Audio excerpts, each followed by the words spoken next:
staged UFO attack on Earth. We have been preconditioned by all the media for the past couple of decades to slowly but surely start accepting the existence of aliens and UFOs.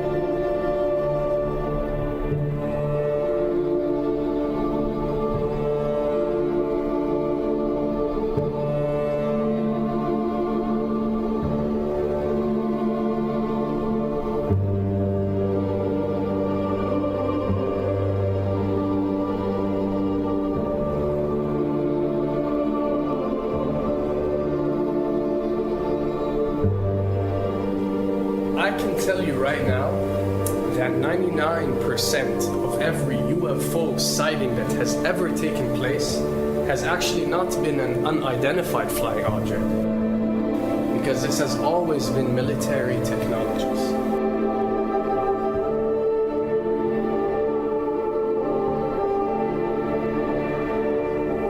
Another thing I'd like to point out is surveys and questionnaires. You know, we get surveys and questionnaires all the time, sent out by the state or by the government or by our rulers and our officials and so on and so forth. Do you really think that these ruling powers care about what you think? Do you really think that they're waiting to ask you and receive your answer before making a decision? What happens with these questionnaires is that they are released. For example, what country do you think the US should attack next? And if it yields back results like 70% of the US population believe Iran is the next country that should be attacked, this is actually a study conducted for the effectiveness of the media propaganda that they are using. So when they get such results, they look at it and they be like, all right, amazing. Our media propaganda is working. We are purposely trying to manipulate people to think that Iran should be the next one, and check out the survey results. We're doing a great job in propaganda. That's what it's all about. And if the results come back and they aren't up to par, so let's say 20% want war with Iran and 80% want actual peace, they say, okay, so now we have to go and rework our media propaganda and make it more effective so these percentages change. Why am I saying this? Because of the UFO phenomenon. Since the 60s, the amount of people who believe in extraterrestrials have skyrocketed, and are only increasing day by day in our modern world. This only confirms the success and the plans that are taking place to first manipulate you to believe in UFOs, and second, to conduct a UFO attack that is going to force the whole world to unite to fight off this enemy and accept the New World Order.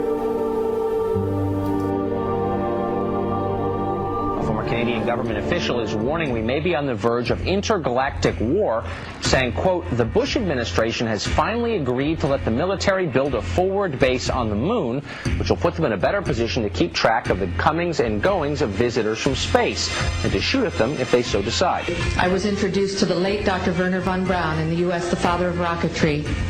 In my first meeting with him, during that first 3.5 hours, he said to me, Carol, you will stop the weaponization of space, because there is a lie being told to everyone that the weaponization of space is now first being based upon the evil empire, the Russians. There are many enemies, he said, against whom we're going to build this space-based weapon system, the first of whom was the Russians, which was existing at that time. Then there would be terrorists. Then there would be third world countries. Now we call them rogue nations or nations of concern. Then there would be asteroids. And then he would repeat to me over and over, and the last card, the last card, the last card would be the extraterrestrial threat. As a military strategist, as a person who worked on the MX missile, which I did later, he said, you will find that there is going to be a spin to find some enemy against whom we have to build space-based weapons, and now we should expect the spin. And that's the formula, except that it's all based on a lie. A supersonic saucer. Called the Silver Bug, it was truly revolutionary. The plans show in detail a multi-jet engine craft that boasted amazing maneuverability and speed. It's an intriguing thought that this concept may tie in with the work of the German scientists who brought saucer technology to the US at the close of the Second World War. What was needed were certain cover stories. What do you do when people are spotting aircraft and then telling reporters that they've seen something very unusual flying out of an airbase in Nevada? And frankly, this was the origin of a lot of the sightings that took place in the mid-50s, 1954, 55, 56, of unidentified flying objects, the UFOs. So the CIA was involved in encouraging people to believe that, yes, they saw UFOs, and the CIA and the military tried to be very helpful to reporters to get these stories out, to divert the attention of the country, and particularly the people in this region, about what they had actually seen.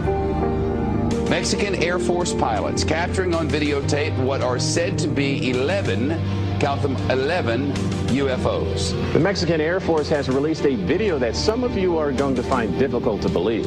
A journalist says it shows images of UFOs tracking a Mexican military plane.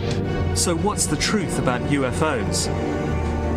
The story of successive attempts to develop radically new forms of flight, conducted under the strictest secrecy, is inextricably bound up with our relationship with UFOs over the last 60 years.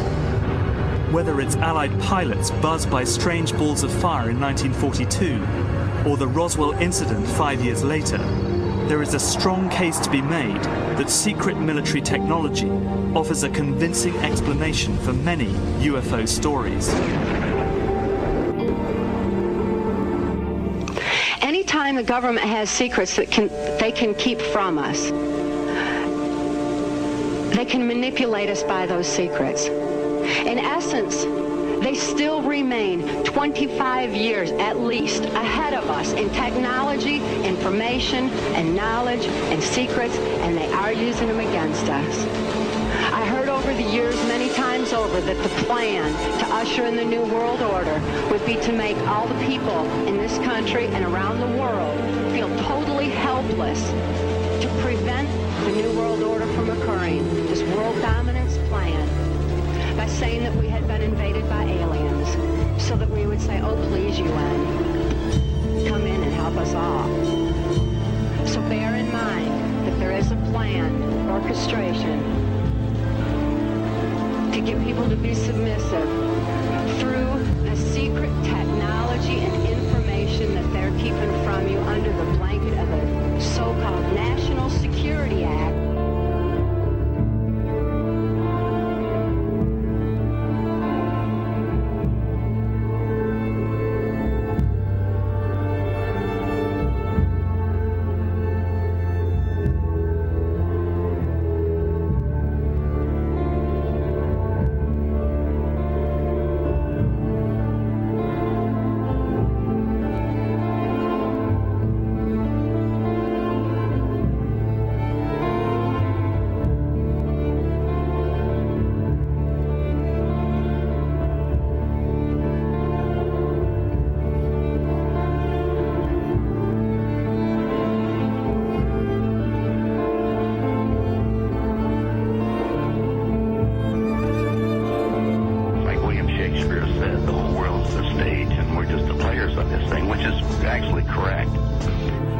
Perhaps we need some outside universal threat to make us recognize this common bound. I occasionally think how quickly our differences worldwide would vanish if we were facing an alien threat from outside this world.